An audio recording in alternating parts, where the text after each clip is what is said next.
যখন তুমি আমার মহাজন, তখন তুমি এক ক্ষুধার্ত অক্টোপাস। আইনের ডায়েরিতে শোষণের নিয়ম লিখে বানিয়েছ উন্নয়নের ইমারত। আমার হাড়গুলো তোমার অট্টালিকার ভিত্তি, আমার খুলি দিয়ে গড়েছে তোমার মসনদ। তোমার প্রতিটি ভাষণ এক একটি কষায়ের ছুরি, যা দিয়ে তুমি নিত্যদিন আমার স্বপ্নগুলোকে জবাই করো। উন্নয়ন মানে তোমার কাছে আমার লাশ ফেলার প্রশস্ত পথ। শাসন মানে হলো আমার কণ্ঠস্বরকে স্তব্ধ করে দেওয়ার নিখুঁত শিল্প। তুমি মানুষের ঘৃণা কুড়িয়ে তোমার সিংহাসন সাজাও, অথচ ভুলে যাও সিংহাসনের চাকাপিষ্ট হয়েই একদিন তোমার পতন নিশ্চিত হবে। যখন তুমি আমার আত্মীয়, তখন তুমি রক্তে জড়ানো এক বিষধর জীব। তোমার দংশনের ব্যথা মৃত্যুর চেয়েও দীর্ঘস্থায়ী। সুদিনের আলোয় তুমি আমার ছায়ার নিচে বসতে ভালোবেসেছিলে। আমার বিপদের মেঘ আসতেই তোমার চোখে কেন এত আক্রোশ? আমার ঘরের চালের আয়তন মেপে তোমরা কেন ঠিক করো আমার মৃত্যুতে কার ভাগ কতটা? তোমরা মানুষ নও, তোমরা ক্ষুধার্ত শকুনের রূপান্তর মাত্র। আমার চোখের পানি শুকানোর আগেই তোমরা উৎসবে মাতো, যেন আমার শোক তোমাদের আনন্দের আয়োজন। শকুন অন্তত মৃতদেহের অপেক্ষা করে, তোমরা তো জীবিত মানুষকেও ছিঁড়ে খেতে দ্বিধা করো না। যখন তুমি আমার প্রতিবেশী, তখন তুমি দেয়ালের ওপারে লুকিয়ে থাকা শিকারী। তোমার কান সব সময় খাড়া থাকে আমার ঘরের অঘটনের আওয়াজ শোনার জন্য। আমার দেয়ালে ফাটল ধরলেই তোমার মুখে ফুটে ওঠে বিজয়ের হাসি, যেন আমার বিপর্যয়ই তোমার জীবনের সবচেয়ে বড় অর্জন। আমার সাফল্যের খবর তোমার কাছে গুজবের মতো তুচ্ছ, কিন্তু আমার ব্যর্থতার সংবাদ তোমার মুখে উৎসব হয়ে ছড়িয়ে পড়ে।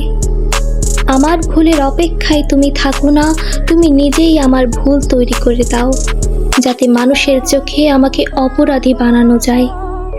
আমার বিরুদ্ধে বলা প্রতিটি মিথ্যা কথার ভেতর লুকিয়ে থাকে তোমার নিজের ব্যর্থতা, হীনমন্যতা আর অপূর্ণতার চিৎকার। যখন তুমি আমার বন্ধু, তখন তুমি আমার অন্ধকার পথে হাঁটার সাহস, কিন্তু মুখোশের আড়ালে তুমি সবচেয়ে বিপজ্জনক বিশ্বাসঘাতক। আমার পাশে থাকার প্রতিশ্রুতি দিয়েছিলে ঝড়ের দিনে, অথচ প্রথম বজ্রপাতেই তুমি আশ্রয় বদলে ফেললে।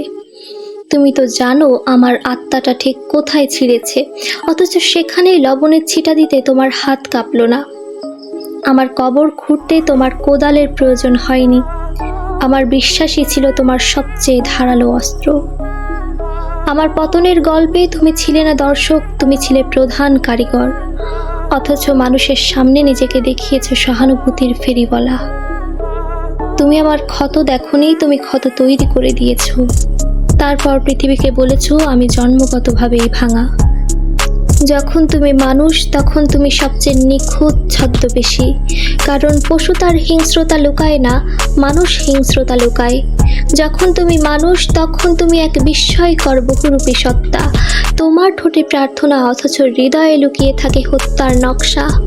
তোমার মুখে নীতির বাণী, হাতে রক্তের দাগ, আর বিবেকের কবরের ওপর দাঁড়িয়ে তুমি নিজেকে সভ্য বলে ঘোষণা করো। ইতিহাসের প্রতিটি গণকবর, প্রতিটি যুদ্ধ, প্রতিটি বিশ্বাসঘাতকতা কোনো দানবের নয়, তোমারই স্বাক্ষর বহন করে।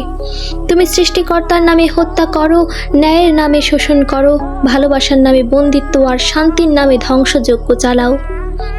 যখন তুমি মানুষ, তখন তুমি আমাকে ভালোবাসার ভাষা শেখাও, আবার সেই ভাষাতেই সবচেয়ে গভীর বিশ্বাসঘাতকতার ইতিহাস লেখো। তোমার হাতে জন্ম নেয় সভ্যতা, আবার তোমার হাতেই পুড়ে ছাই হয় মানবতার শেষ আশ্রয়।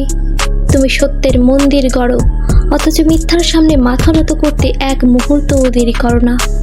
মানুষ, তুমি পৃথিবীর শ্রেষ্ঠ সৃষ্টি নও, তুমি একই সঙ্গে পৃথিবীর সবচেয়ে সুন্দর স্বপ্ন এবং সবচেয়ে ভয়ঙ্কর দুঃস্বপ্ন।